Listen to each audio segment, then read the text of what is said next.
तो ये कहानी ये पास्ट माजी की, जब लोगों ने फॉसिल फ्यूल का सबसे ज्यादा इस्तेमाल कर लिया था और इस वजह से दुनिया में जो कुदरती रिसोर्सेज थे, इन्हें रहने के वसाइल, उनकी बहुत कमी होने लगी थी, यानी कि कोयला, गैस और पेट्रोलियम वगैरह, जिस वजह से लोगों के दरमियान लड़ाइयाँ होने लगी थी। इन सब मसाइल को देखकर साइंटिस्ट ने रिसर्च किया और उन्होंने बनाया एक ऐसा पावर सोर्स जो कभी ना खत्म होने वाला था, लेकिन फिर भी लोग मुख्तलिफ दिखने की वजह से डरते रहते थे। इसी वजह से लोग अलग अलग मुल्कों में बांट दिए गए, जिसके बाद साइंटिस्ट ने एक हल निकाला जिसका नाम ट्रांसफॉर्मर था। दरअसल जब इंसान 16 साल का हो जाया करता था तब उसे एक मशीन के अंदर डालकर ट्रांसफॉर्म कर दिया जाता था। ये प्रोसेस करने की वजह से वो बहुत ही खूबसूरत प्रिटी दिखने लगता था। उनका कहना था कि जब सब लोग खूबसूरत दिखेंगे तो लोगों के दरमियान कोई ऊंच नीच नहीं रहेगी। लेकिन जैसा कि मैंने आपको बताया, सिर्फ 16 साल वाले ही अपने जिस्म को ट्रांसफॉर्म करवा सकते हैं, यानी कि अभी भी कुछ छोटे लोग जो 16 साल के नहीं हुए थे उनका ट्रांसफॉर्म होना बाकी था। उन लोगों को एक अलग जगह रखा जाता और उन्हें नजरअंदाज किया जाता। ऐसे जिन लोगों का ट्रांसफॉर्म होना बाकी था उन्हें अगलिस कहा जाता है। अब यहाँ पर सीन कट होता है और हमें टेरी नाम की एक लड़की को दिखाया जाता है। वो भी 16 साल होने का इंतजार कर रही है क्योंकि वो भी पेटी दिखना चाहती है और अपना पुराने घर को छोड़कर शहर जाना चाहते हैं। शहर में इस वक्त वही लोग रह सकते हैं जो ट्रांसफॉर्म हो चुके हैं, यानी कि जो लोग खूबसूरत है पेटे हैं। रात के वक्त टेरी अपनी दोस्त से मिलने के लिए जाती है। दरअसल ये दोनों रात को मिलते और शहर में लोग क्या कर रहे हैं, कैसे एंजॉय कर रहे हैं, ये सब देखते थे। दोनों को भी शहर के अंदर जाने का बहुत शौक था, इसलिए ये भी 16 साल होने का इंतजार कर रहे थे। वैसे इस वक्त टेरी को 16 साल होने में 3 महीने बाकी थे, लेकिन उसका दोस्त 16 साल का पूरा हो चुका था, इसीलिए वो अगले दिन ट्रांसफॉर्म के लिए जाने वाला था। टेरी उससे कहते कि ट्रांसफॉर्म होने के बाद मुझे भूल मत जाना। इस पर उसने कहा कि मैं तुम्हारा इंतजार करूंगा। अगली सुबह सब लोग हॉल के अंदर जाकर बैठ जाते हैं क्योंकि आज उन लोगों का ट्रांसफॉर्म होने वाला था। इन सब की इंचार्ज भी वहाँ आए जो सबको नए शहर की जिंदगी देनी है। उसके दोस्त को जब चुना दिया तो वो ट्रांसफॉर्म होने के लिए चला जाता है, लेकिन उसके बाद डैनी का दिल बिल्कुल नहीं लग रहा था। डैनी अपने दोस्त को काफी बार मैसेज करती है, लेकिन उसका दोस्त कोई जवाब नहीं देता। तो वो उसे मिलने के लिए बेताब थी, इसलिए वो किसी भी चीज की परवाह किए बगैर शहर के अंदर चली जाती है, जहाँ उसे गलती से एक मास्क बन गया। जैसे वो मास्क पहनती है वो बहुत ही प्रिटी दिखने लगती है। उसे पहनने के बाद वो शहर के अंदर चली गई और उसे कोई भी पहचान नहीं पाता। वो सीधा अपने दोस्त के पास गई, उससे मिलकर बहुत खुश होती है, लेकिन बात करने पर उसने महसूस किया कि वो पूरी तरह से बदल चुका है। जिससे वो पहले डैनी के साथ बर्ताव करता था अब वैसा बिल्कुल नहीं है। उस वक्त चेयर का गार्ड डैनी को स्कैन कर लेता है पर उसे पता चल गया कि यहाँ कोई अनजान शख्स आ गया है। डैनी वहाँ से भागने के लिए एक पावरफुल जैकेट पहनती है। जब वो बिल्डिंग से नीचे छलांग लगाती है तो वो नीचे नहीं गिरती बल्कि बचकर निकल जाती है। वो भाग कर एक पुल के पास छुप गई, लेकिन गार्ड उसे देख लेता है। इसी वक्त एक लड़की शिया जाती है जो गार्ड को चकमा देकर डैनी को अपने साथ लेकर भाग जाती है। डैनी को काफी अच्छा लगा, उसका शुक्रिया अदा करती है और इस तरह दोनों की दोस्ती हो जाती है। डैनी शे को अपने दोस्त के बारे में बताकर कहती है कि वो मेरा बहुत अच्छा दोस्त था और शहर में उसी से मिलने आई थी मैं, लेकिन ट्रांसफॉर्म होने की बात वो बिल्कुल बदल गया है। अगली सुबह शी डैनी को स्केटिंग करना सिखाती है, लेकिन डैनी के लिए ये काफी मुश्किल होता है। शी डैनी को अपने दोस्तों से मिलवाती है और उसे एक किताब भी देती है पढ़ने के लिए। जब डैनी वो किताब पढ़ती है तो उसे पता चला कि दुनिया की बात भी एक और दुनिया है, लेकिन डैनी को अभी यकीन नहीं होता। शे उसे बताती है कि दुनिया की बात भी सच में एक जगह है जिसे लोग स्मोक कहते हैं। रेविन नाम का एक इंसान है जो हमें स्मोक तक ले जा सकता है और वहाँ वो अपनी जिंदगी खुलकर जी सकते हैं। लेकिन इन सब बातों को सुनने की बाद भी डैनी को यकीन नहीं होता। उसका मानना था कि इस दुनिया के अलावा कोई और दुनिया नहीं है, लेकिन फिर शे डैनी को लेकर बाहर आ जाती है। ये लोग अपनी रिंग उतार देती है ताकि इन्हें ट्रैप न किया जा सके। शे उसे उस दुनिया में ले जाती है जो तबाह हो चुकी है। ये दुनिया अब रहने के लायक बिल्कुल भी नहीं है। वो डैनी को कहती है कि अगर तुम हमारे साथ चलना चाहो तो तुम भी आ सकते हो, तुम्हें एक बेहतरीन दुनिया मिलेगी जो कि बहुत ही अच्छी जगह है।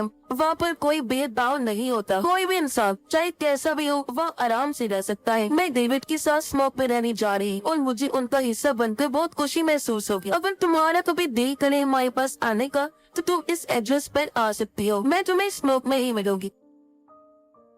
ये कहकर वो उसे कार देते हुए वहाँ से जाने लगती है। डैनी नहीं चाहती थी कि शे वहाँ से चली जाए, लेकिन इन दिलों के रास्ते अलग हो गए थे। डैनी को यहाँ लेकर प्रीति बनना था जितने शे को अपनी आजादी वाली जिंदगी जीवी थी। इसी वजह से शे वहाँ से चली गई और वो दिन भी आ गया था जब डैनी का ट्रांसफॉर्मेशन होने वाला था। एक एक करके सब लोग ट्रांसफॉर्मेशन के लिए अंदर चले गए, लेकिन डैनी का नंबर नहीं आया क्योंकि उसे रोक लिया गया था। वहाँ की इंचार्ज टैनी से मुलाकात करना चाहती थी। उसने टैनी को अपने पास बुलाया और कहा कि शी, ये तुम्हारी दोस्त थी, हमारे यहाँ से लाइव है और मुझे लगता है कि तुम्हें मालूम है कि वो कहाँ गई है। टैनी झूठ बोलने की कोशिश करती है लेकिन मशीन उसे पकड़ लेती है। इंचार्ज कहती है कि जब तक तू हमें शी के बारे में नहीं बताओगी तुम्हारे ट्रांसफॉर्मेशन में नहीं होने दूंगा। और टैनी को दोबारा पुराने घर भेज दिया गया। एक दिन टैनी का दोस्त खुद उससे मिलने आया। उसे कहता है कि मैं चाहता हूँ कि हम दोनों मिलकर शहर में एक साथ रहें। ये तभी मुमकिन है जब तुम इंचार्ज को शे के बारे में बता दो। तुम्हें बस इंचार्ज की बात माननी, फिर तुम भी शहर में आ सकते हो। टैनी मान जाती है और इंचार्ज को सच बताने के लिए तैयार हो जाती है। अब इंचार्ज खुद टैनी को सच बताती है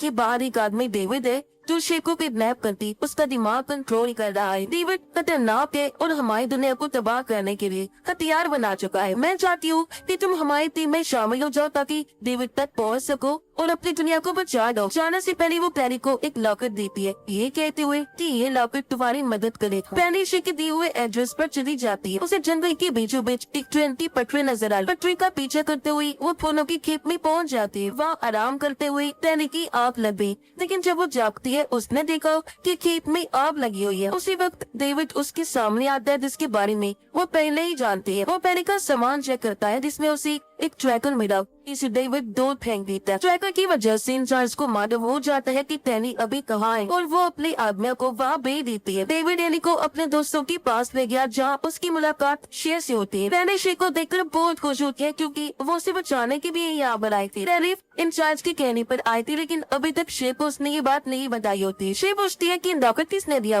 टैनी झूठ बोल देती है कि ये मेरे दोस्त ने दिया। अगले दिन टैनी और टीम एक मिशन पर जाती है जिसमें वो फूल को जलाने वाले थे। टैनी को समझ नहीं आता कि वो क्यों फूलों को जला रहे हैं जबकि वो पावर सोर्स का काम करते हैं। डेविड बताता है कि इंचार्ज ने तुमसे झूठ बोला। ये फूल आसपास के खेतों को बंजर बना रहे हैं, इसलिए हम इन्हें खत्म कर रहे हैं। डेविड और टीम फूलों को जला रही होती है जबकि इंचार्ज के आदमी वहाँ आ जाती है। शे बनती से हेलीकॉप्टर से नीचे गिर जाती है। टैनी अपनी जान पर खेलकर शे को बचा लेती है। इंचार्ज का एक सोल्जर इन लोगों को पकड़ने वाला था लेकिन ये लोग हेलीकॉप्टर में वापस आ जाते हैं। अब सबको लगता है कि ये सब टैनी की वजह से हुआ है, लेकिन जब सबको ये भी पता चला कि टैनी ने शे की जान बचाई, वो भी अपनी जान को जोखिम में डालकर, तो वो लोग टैनी पर भरोसा करने लगते हैं। अब सब लोग टैनी को अपनी टीम में शामिल कर लेते हैं और उसे स्मोक ले जाते हैं। वहाँ टैनी पहली बार तरक्की याफ्ता दुनिया देखते हैं। वहाँ बहुत से लोग अपनी मर्जी के मालिक थे, उन्हें सिर्फ काम करना होता था ताकि उन्हें खाना और पानी मिल सके। टैनी को वहाँ काफी दिन हो गए थी। फिर एक दिन शे उससे पूछती है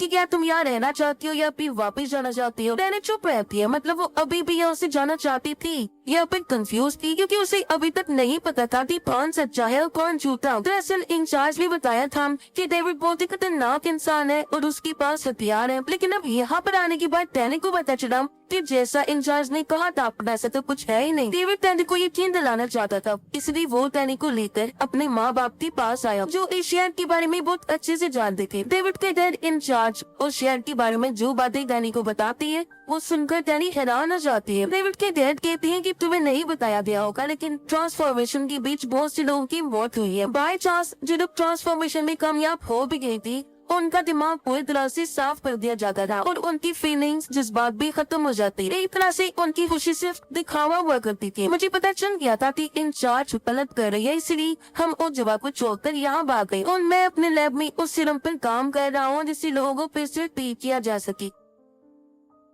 इंचार्ज ने अपने लैब में एक नैनो सीरम रखा है, अगर वो हमारी कर लेती है तो मैं अपनी दवा को बना सकता हूँ और इसका एक्सपेरिमेंट तजुर्बा भी कर सकता हूँ। अब इन सब बातों पर सुनकर टैनी को यकीन हो जाता है। वो इंचार्ज के दिए हुए रॉकेट को आग में फेंकती है और अब वो डेविड और उसकी फैमिली के साथ यही रहने के लिए तैयार हो जाती है। आग की वजह से वो रॉकेट जलकर लाभ हो गया जिससे इंचार्ज को एक सिग्नल मिल जाता है। दरअसल ये एक इशारा था जो कि रॉकेट के जलने से इंचार्ज को मिला। इशारा मिलते ही वो अपने लोगों के साथ इस गाँव में आ जाती है। डेविड के डैड से पूछा गया कि डेविड कहाँ है, लेकिन वो कोई जवाब नहीं देते। जवाब न देने की वजह से टैनी का दोस्त डेविड के डैड को जान से मार देता है। ये देख उसे गुस्सा आ गया, इसलिए टैनी इंचार्ज के सामने आकर चीख मारकर कहती है कि तुमने कहा था कि तुम किसी की जान नहीं दोगी। ये सुनकर सब लोगों को यकीन हो जाता है कि टैनी इंचार्ज के साथ में नहीं हुई थी और सिर्फ उसकी वजह से इंचार्ज अपने लोगों के साथ यहाँ तक पहुँच पाए। इंचार्ज गांव की सब लोगों को बंदी बना कर उन्हें अपने साथ ले जाने लगती है। इस दौरान टैनी को मौका मिलता है और वो भाग कर एक तेज धमाका कर देती है जिस वजह से डेविड को भी भागने का मौका मिल जाता है। अब डेविड के जितने भी लोग थे इंचार्ज उन्हीं को उठाकर अपने साथ ले जाते हैं। जो पहले डेविड के पास है, डेविड उस पर बहुत गुस्सा होता है, लेकिन पहले बताती है कि जो भी हुआ वो अनजाने में हुआ। मैं ऐसा कुछ भी नहीं चाहती थी, मैं तो अब खुद इस गांव में रहने के लिए तैयार हो गई थी। मैं अब भी तुम्हारे साथ हूँ, तुम्हारे लोगों को बचाने के लिए तैयार हूँ। डैनी अब डेविड को लेकर शहर के अंदर चली जाती है। वो पहले भी शहर में आ चुकी थी, इसलिए उसे रास्ते का अच्छे से पता था। अंदर जाने के बाद एली और डेविड सब लोगों को आजाद करवाते और उन्हें बाहर ले जाते हैं। लेकिन जब डैनी की नजर शे पर पड़ती है तो उसे पता चलता है कि शे को ट्रांसफॉर्म कर दिया गया है। शे पूरी तरह से बदल चुकी है और उसे अब इस नए रूप में बहुत अच्छा लग रहा था। इसी वक्त यह इंचार्ज आ गई और उन तीनों को उठाकर मशीन के अंदर डाल देती है, क्योंकि वो भी इन लोगों का ट्रांसफॉर्मेशन करना चाहती थी। जैसे मिशन स्टार्ट हुई उसी वक्त हेलीकॉप्टर से डेविड का दोस्त आ जाता है, जो कि गोलीबारी करने लगा। फायरिंग की वजह से आग लग गई और मशीन क्रैश हो जाता है। मशीन बंद होने की वजह से इन सब लोगों की जान बच जाती है। इस दौरान डेविड की माँ मौका देखकर नैनो सीरम को चुरा लेती है। जैसे ही लोग भागकर बाहर आते हैं, उनके सामने डैनी का दोस्त आ गया। उसकी लड़ाई डेविड के साथ होने लगती है और वो डेविड को बहुत मारने लगता है। डेविड को बचाने के लिए डैनी बीच में आ जाती है। वो अपनी दोस्त को धक्का दे देती है, इस वजह से वो नीचे गिरकर तबाह हो जाता है। अब इन लोगों का मौका मिलता है और सब लोग शहर को छोड़कर दूर चले जाते हैं। यहाँ आने के बाद डेविड की माँ कहती है कि अब भी हमारे पास वक्त है, मेरे पास दोनों सीरम है और इसकी मदद से मैं दवा बना सकती हूँ। लेकिन बात ये है कि हम इस दवा का एक्सपेरिमेंट किस पर करेंगे। डैनी कहती है कि हम इसका एक्सपेरिमेंट शे पर कर सकते हैं, लेकिन शे तैयार नहीं होती क्योंकि वो प्रेटी बन चुकी थी और वैसे ही रहना चाहती थी। इस पर डैनी कहती है कि ठीक है, कोई बात नहीं, मैं इस एक्सपेरिमेंट को पूरा करने में आपकी मदद करूंगी। मैं प्रेटी बनने के बाद इस दवा का इस्तेमाल करूंगी और अगर मैं वापस से ठीक हो गई तो हम सबको ठीक कर सकते हैं। कुछ टाइम बाद यह इंचार्ज आती है, जो डैनी को पकड़कर अपने साथ ले जाती है और उसी प्रेटी बना देती है ट्रांसफॉर्मेशन के जरिए। अब डैनी प्रेटी तो बन गई थी, पर अब उसे खुद पर सीरम एक्सपेरिमेंट करवाना था। इसके बाद वो बाकी प्रेटी बने लोगों को वापस असली हालत में ले आएंगे। अब डैनी उन लोगों की मदद करने के लिए पूरी तरह तैयार थे। इसके साथ ही कहानी भी इधर ही खत्म हो जाती है।